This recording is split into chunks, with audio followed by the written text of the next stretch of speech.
Hey, it's Dave from Telescribe and Nothing Gained. With me today is Kirk Houghton from Screen Blast Repeat, and you're watching the A.D.K Rock and Metal channel.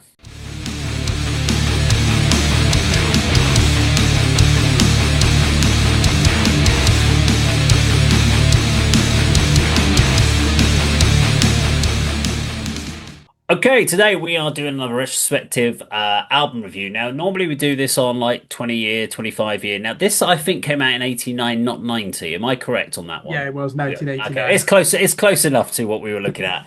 But we're going to be talking about King's X album, concept album, Gretchen Goes to Nebraska. So I'll hand over to Kirk to give us a bit of a background on this album. Released on the 27th of June 1989 via Megaforce Records, Gretchen Goes to Nebraska is the sophomore album from hard-rocking prog metal innovators King's X. It's now recognised as one of the most important records in the annals of progressive metal, innovating the use of drop D guitar tunings and drawing from Led Zeppelin, the Beatles and James Brown for its sustenance. With elements of gospel amongst the colossal riffs and multi-harmony vocals, Gretchen Goes to Nebraska sounded like nothing in heavy guitar music at the time and would lead Kerrang! Magazine to speculate that the 90s would belong to the Houston Trio as the future of rock. Alas, the commercial success did not follow, but it was a universal critical triumph. Kerrang! Named it at number 4 in their best albums of 1989, Sounds magazine placed it in their annual top 40, and Rolling Stone showered it with praise for its originality. It also received attention from some of the biggest names of the time, with Faith No More's Jim Martin citing it as a favourite record. Musicians like Dimebag Darrell, Jeff Ament and Devin Townsend have also cited it as a major influence on their work. With so much goodwill and critical acclaim, it's a wonder why this record did not go platinum. Gretchen Goes to Nebraska reached 52 in the UK album charts and entered the US Billboard Top 200 at 153. Support slots with Anthrax, Suicidal Tendencies and Living Colour failed to lift the album to the gold status its record label expected. Today, King's X fans often cite it as the greatest record of their career and a supreme follow-up to their legendary 1987 debut, Out of the Silent Planet. Even in 2025, it sounds like nothing in the landscape of rock and metal. But will King's X ever escape the cliche of being an underrated band loved by musicians and shunned by the mainstream? Okay, Kirk, over to you. It's just the two of us talking about this album today. So yeah, over to you. Take us through the agenda of what we're going to talk about. Okay, yeah, so I will say this is one of my all-time favourite albums, but I haven't listened to it for years. And it was a pleasure walking through the countryside, recapturing those moments when I was age 17, learning some of this stuff on guitar, which I never was able to play because the standard is just far beyond me. So, yeah, Gretchen Goes to Nebraska, 1989, one of the first prog metal albums, so original in my opinion. But you might not be of the same opinion, and that's what really interests me. So, on this 12-track album, what were the songs that stood out for you? Can you pick at least two that stand out for you? So this was a trip. This was a real challenging album. So I do know King's X. I had their self-titled album that came out a couple of years later. 92's album, I think it would have been. Yeah, 92, good album. I listened to that the other day, and for me, it's a really odd album. This. Because if you talk about this as at 1989, I mean, these guys never get the credit that they deserve for being the forerunners of grunge.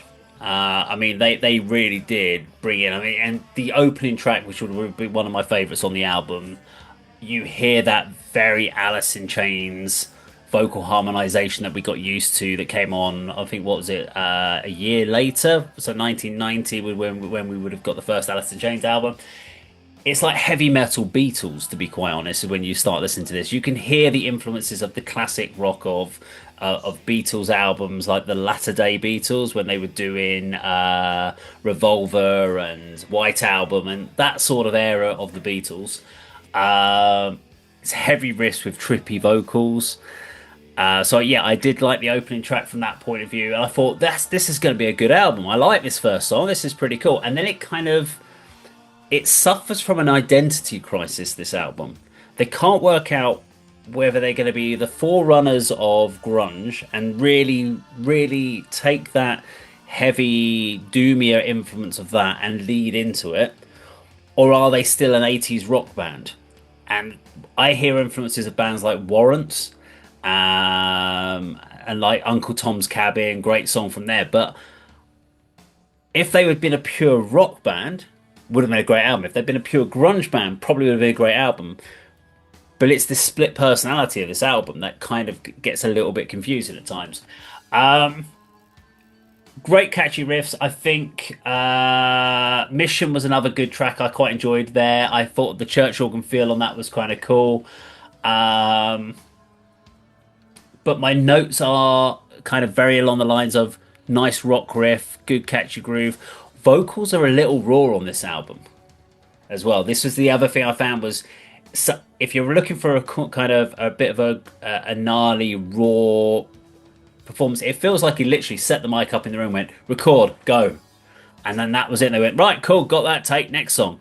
Because there are times you're like, it doesn't feel like they've done a lot with the EQing on it. They just took whatever his raw vocals were and went, fuck it, we'll leave that on the track and just keep it that way. Maybe I suppose the other one that I quite enjoyed was Everybody Knows a Little Bit of Something, because it's got kind of a cool funk bass line in there as well. Soulful in tone, but it does sound very dated of the 80s. It hasn't aged well, but it kind of gave me a bit of a nostalgia trip on that one. But yeah, there was a couple of songs in there that kind of worked. But I thought I'd give you a bit of a generalization of my experience of going through this album. Yeah, do you know, when I listen to it now, and I think this is what put Andy off actually, when he hadn't listened to it, had he? And then I just said, imagine James Brown with the Beatles and Led Zeppelin played in drop D, and it's well ahead of its time.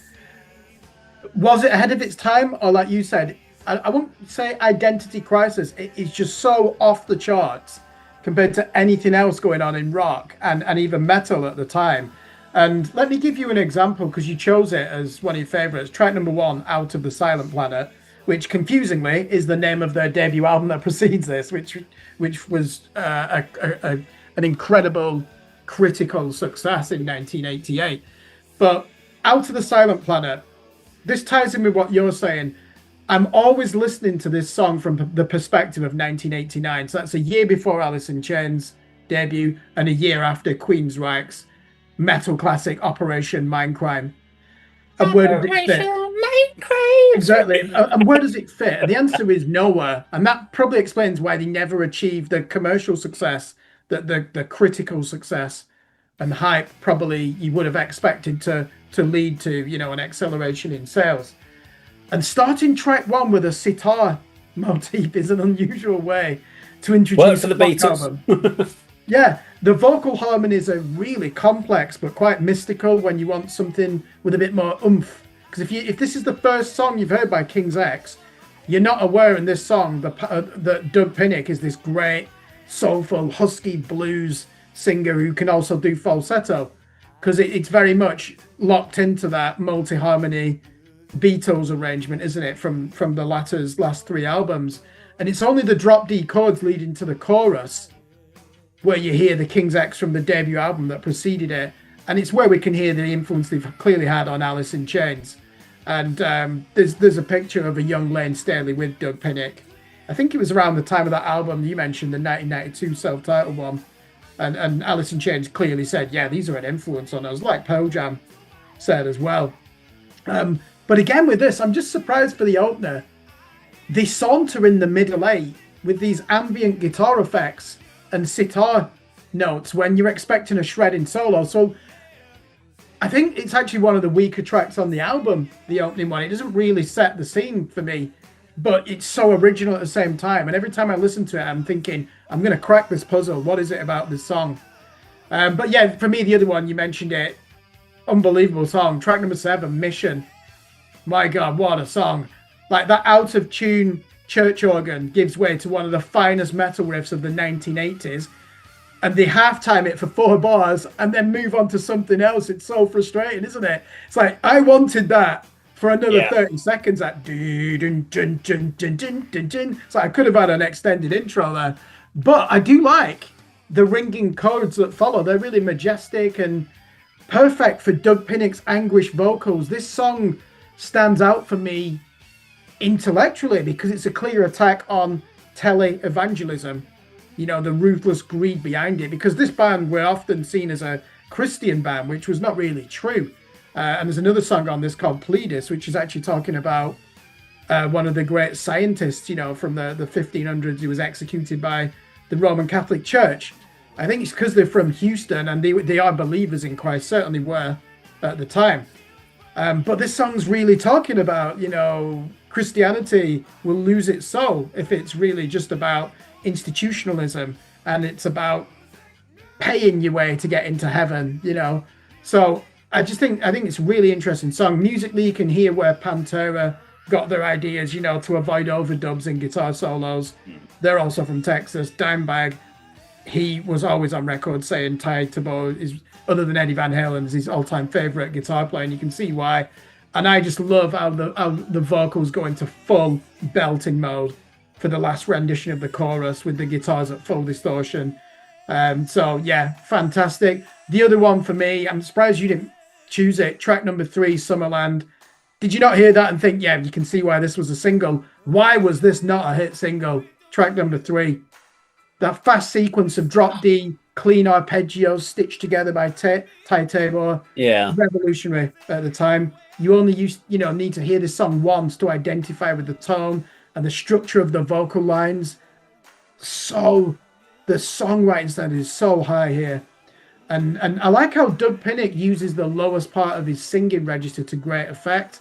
Yet Ty Tabor and then the drummer Jerry Gaskell compliment him in the chorus, don't they, with a nod to the Lennon and McCarthy influences. And again, listen to the downtuned bass floating amongst the chords. There's a lot going on there for a ballad. So yeah, to me, one of the finest songs they've ever written. What are the high points of this album? You said there's an identity crisis. Can you just put that hat on again, 1989? Yeah. And then look at it in 2025. What is the thing is the high of 1989 is probably a low of modern. If you were in 1989, the high part of this album is the fact that it doesn't sound like another 80s metal band. It doesn't sound like a classic metal. It's got something new. It's throwing new elements in there on top of those classic, because you've got glam metal. You said Christianity there, and I've got the word striper written on a couple of these. So there are influences that you can hear that they are pulling from within some of the glam metal scene. Although they're not playing the cheesiness of the glam metal, there are some of the riffs that are in there. And so for me, if you were thinking back then and you got this album, you would be going, wow, this is different. This is trying to go in a slightly different direction. They're trying to blend some more influences. The problem is, looking back now and from a modern take on it, you look at it and go, yeah, it hasn't achieved an identity, because we're looking at it in hindsight. So we can kind of go, well, it didn't work as well, and you could have done it better. But at the time, they didn't know that. They were experimenting. For me, though, if you talk about highs and lows, there are a couple of things. So the harmonized vocals are the highs for me. So when these guys all harmonize up, it sounds great. I know you talk about Pinnick's vocals. There's a rawness to them, which put me off. Specifically, actually, Summerland was the first time I noticed it. And I was like, it just feels a little bit too edgy. But when they harmonize, and I don't know if that was because to make it easier for the harmonize, they sound so full and they complement. But when he's on his own, it kind of it just feels like something lacking vocally. But the other thing I really did like, and I could put this either under production or thought process, it was great again on Summerland, goes to the solo, just the bass in the background. Very much Pantera-esque in the sense of what we do. There's no overdubs. It would be easy on an album just to overdub a guitar and have that in there, but I like the fact they went honesty and went, no, because when we play it live, this is what we're going to get. And that's the other thing I think about, is like, you then hear this rawness in the vocals. You go, I think if I went to see this band live, I would hear it exactly how it sounds on this album. Because we're talking 89, the fact that they probably wouldn't be using it much in the way of backing tracks and stuff like that, so you would have to be able to put this off live. Wouldn't be any big laptops and stuff on stage to be able to do that for them. So it's what I do find though is whereas I've listened to some other albums, there were like songs that were like that's a really hooky song. There's a lot of middle of the road rock stuff in there, so probably would work well as a Spotify random streaming generation on a lot of this album because you would just pick this up and one song would be like cool. By the time I got to like track 10 on this album, I was like, yeah, okay, it's probably a great riff, but I'm getting a bit bored of these rock riffs now because nothing's really hooking me in. But tracks on their own I thought were pretty cool, but just got a bit repetitive for me on the album. So that was another low point for me, was there just wasn't anything that massively standed out, but loads of little snippets that I quite liked throughout the album. Yeah, I mean, to me, you can see why they're a musician's band. The three high points for me, the guitar work. My God, I put this at number one. When people say, who's my favorite guitar player of all time? He's in my top three tied table. This guy is exquisite. I mean, like the two guitar solos in track number two, Over My Head, that is, someone said to me, can you show me an example of stupendous hard rock guitar playing? I would just show them Over My Head over any other song. The thought that's gone into it, just the sophistication as well, and it's effortless, and the technique is just virtuoso musicianship, isn't it? So that's the first one. I think the riffs are superb, and again, 1989. There are other bands using Drop D. Soundgarden, they put out Louder Than Love. That band Savatage, who are a heavy metal band, they're doing it as well. Melvins are doing it. No one's doing it like King's X, and it's actually the King's X one that has more of an influence because they're not just doing the one finger barcodes, are they, in Drop D either, but they're really understanding how to get that crunch in there. So when you said there's some middle of the road rock songs, that's true. But what makes them stand out is, and this comes across really, doesn't it, in the opening track, but also in that one that you said you like, which is Everybody Knows a Little Bit of Something. Nothing sounded like that in 1989, where they're putting those crispy riffs in there in a lower tuning. I just don't think anyone was doing it like they were doing. And that's an interesting song, actually, track number 4, another unorthodox intro to a rock song, because this time it's like they're telling you in advance, this is what the chorus is going to be, and we're going to sing it a cappella in a gospel style. Yeah, very Stripe. That's very Striper. Yeah, and when the guitars come in for the chorus, it does sound like glam metal, doesn't it? It's like, what's going on here? And that funk groove is incredible, because Doug Pinnick plays bass and sings, doesn't he? That slap bass and the drums, I'm surprised you must have picked up on that because you love your groove. You almost get into like the band Extreme at this point as well. Yeah. So there's definitely kind of a vibe on some of that as well. Nuno Betancourt's a big fan, of King's X. Yeah, you're right. You can put it close to that, even though we keep talking about they had an influence on grunge. Only musically, they don't have the edge of a grunge band, do they? They don't look like a grunge band, and they certainly don't sing songs about alienation and depression, do they? They're a lot more spiritual, but musically, because of the guitar tunings and the multi-harmony vocals, they certainly do. The two other things for me, songwriting is fantastic. I know you said by the time you get to track number 10, you've not quite had enough, but you just know what to expect. Yet you make a good point. The Spotify streaming generation, you can play this on random, and every one of them is a song with a verse and a chorus, and a lot of thought gone into it, and it's anthemic. And I actually do think Doug Pinnick is one of the best singers in rock. His vocals are powerful. Sometimes he can sound like Prince, James Brown, Hendrix even. He's got a real soul, hasn't he, to his husky rock voice. Phenomenal. I like that raw element. You're right about the EQ, and they just... I don't think you were critical in saying when they did it in one take, they just thought, leave it.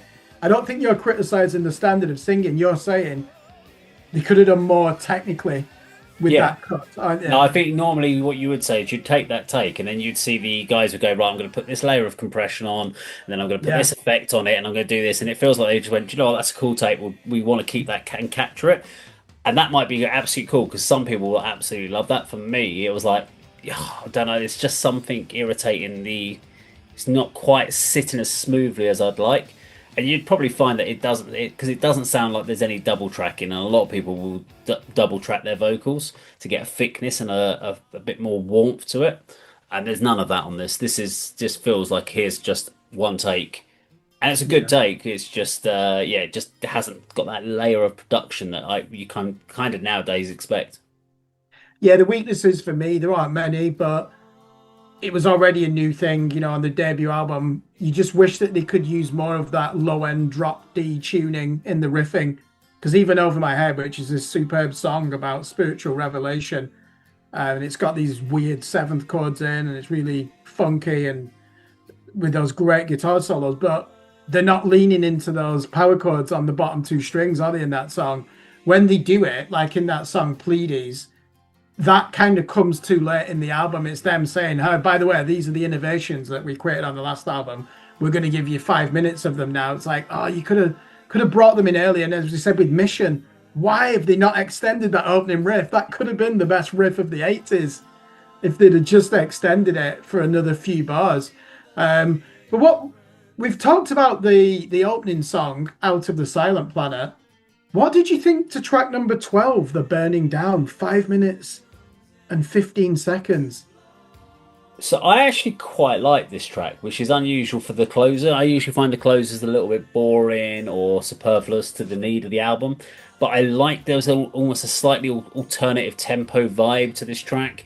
It's a bit of a trippy piece. It's a little bit more out there. I just felt it was just yeah, it was a more of an interesting way to end the album. It could have ended on like a kind of basic rock track, and I'd have gone fine, it's okay, or they could have done a power ballad in there or something, but actually they've gone in and done something a little bit different, and yeah, I thought it works quite well for the album. See, what I'm going to say is as if someone has planted your mindset into my head, because I'm reviewing this how I thought you would Right, respond okay. to it. So I think this is the weakest song on the album for reasons of symmetry. I assume that they wanted 12 songs on this record, but 11 would have been sufficient. They could have dropped this. This is where you want Doug Pinnick to belt into the microphone one last time, but Tabor and Gaskell have other ideas. They want it to be like the Beatles, don't they? And I think they can sound a bit wishy-washy, where Pinnick's not in there, adding his husky voice. And to me, after 2 minutes and 30 seconds, the song's really ended.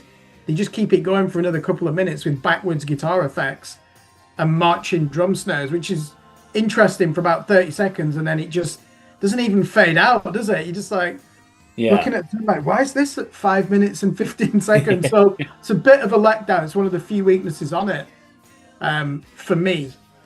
In terms of the musicianship, you already know my views. Can you see why they're known as a musicians band? Yeah. And they'd need to be known as a musician's band because there's a lot of technicality in this songwriting. There's a lot of technicality in the elements that go into the songs.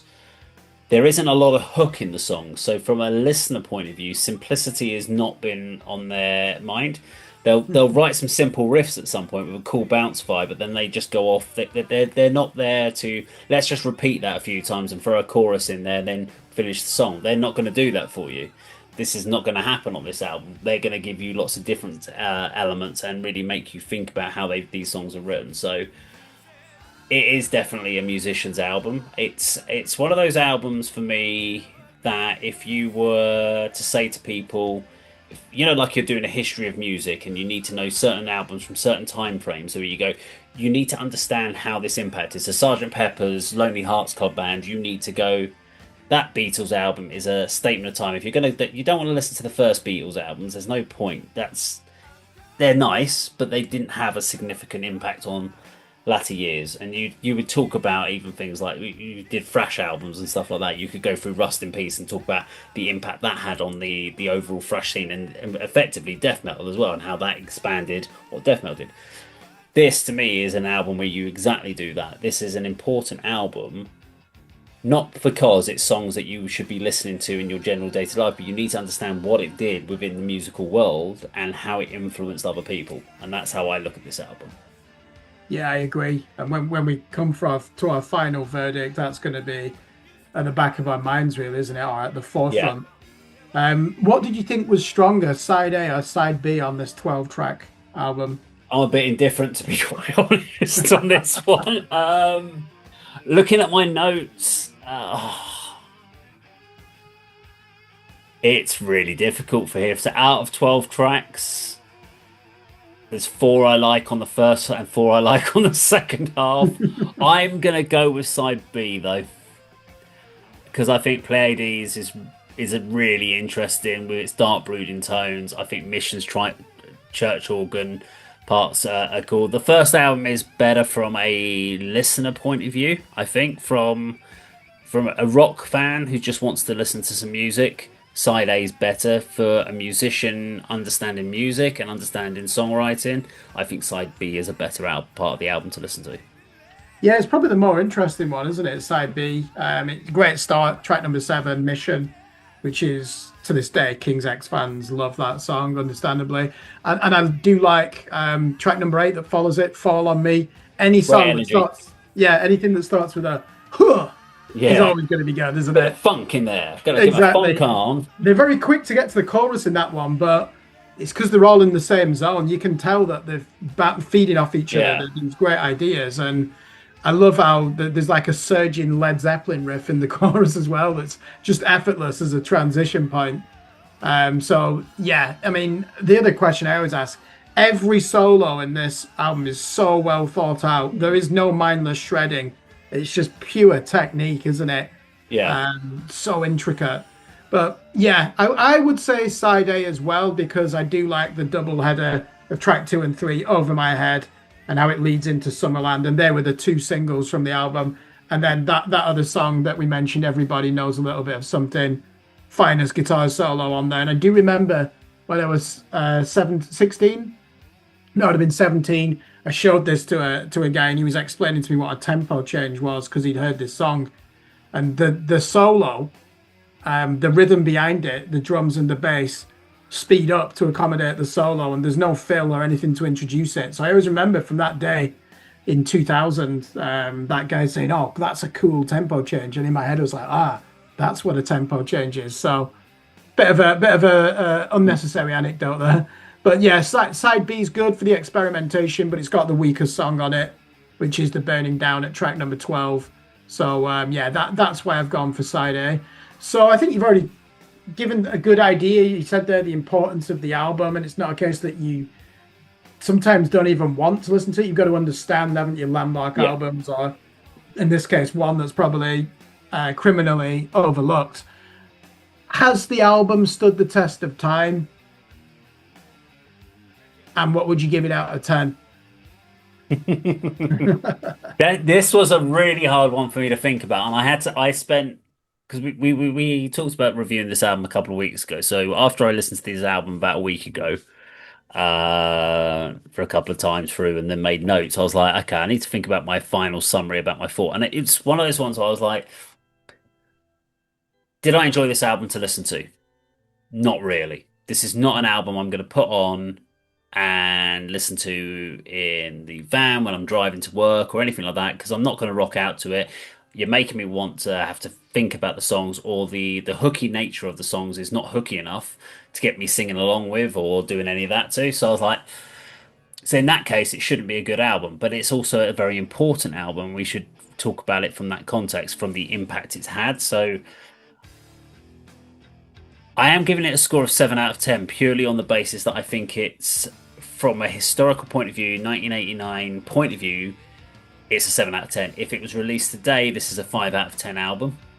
If this was released, even with better production, like more polished up production, because it doesn't stand up to the peers, but those peers have all had the last 35 years or 36 years of having this influence, all these bands that they're all influenced by.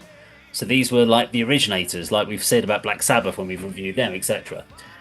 The other thing I was saying is, because people go, oh yeah, but music is timeless. I'm like, it is, but think of it this way. Think about modern bands, modern progressive metal bands, being like an iPhone 16. This is an iPhone 1. iPhone 1 influenced all the generations coming, and you want to look at an iPhone 1 from a historical point of view to understand the impact it had. But would you want to use it as your everyday phone?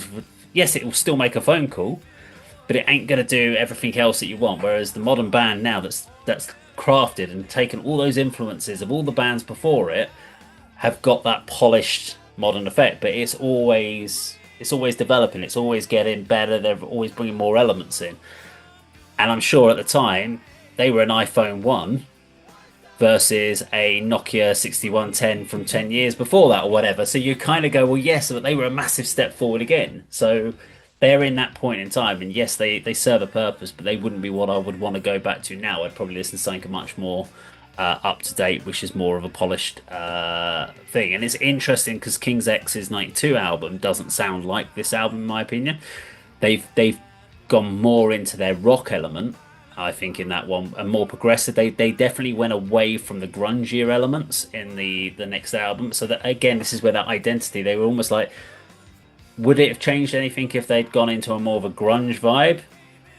Possibly for the band, but I think the element was there's elements of their '92 album that sounds like '80s glam metal bands still, and Thunder and bands like that. And you're like, unfortunately, by 1992, that's vibe, that genre is completely dead within the metal world. We were about to go into new metal territory, so they had gone completely out of form. And I think this would have been the time in 1989 was the key time to make a transitional change.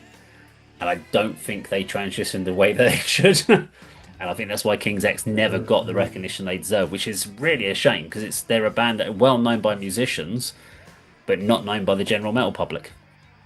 Yeah, that's true. Yeah, I mean, your timeline, I think 1992 is a bit early, isn't it, for new metal? I think we're still at the height of grunge there, and they do a 1994 album called Dogman, which is the heaviest thing they've ever done, probably the best album in their catalogue. And they down tune even lower to drop C. With this, I'm pleased I've listened to this album now because I've been more critical. I was going to go into this thinking, hey, I've chosen a 10 out of 10 album, and it's good to take a step back, identify, are there some weaknesses? Because that's our job, isn't it? We're reviewing music, and we can't just be sycophantic and nostalgic. And because when I was 17, I was obsessed with this album, doesn't mean that it's going to get a 10 out of 10. And I do think there are a few things on here. I would have liked a few more of the low-tuned riffing in there. And yeah, as I said, probably doesn't need to be 12 tracks out of this album. But it is still such an enjoyable listen, and it's got that sophistication to it even now, where you go back and it's almost like you're studying it and you're thinking, wow, why have they done that? Or that's interesting how they've made that decision to transition or change key here, or listen to that tempo change there, or that's strange how they've put these weird vocal harmonies at this section where you're expecting some belted vocals. And I'm still asking a lot of those questions when I listen to it. So for me, I'm going to give it an 8 out of 10, and that gives us overall 7.5 out of 10. The King's X sophomore album, Gretchen Goes to Nebraska. That's a fair score. Fair score. Well, if you enjoyed our video, let us know in the comments down below. Let us know what you thought about our review of this album, and we'll see you on a video sometime very soon. Take care.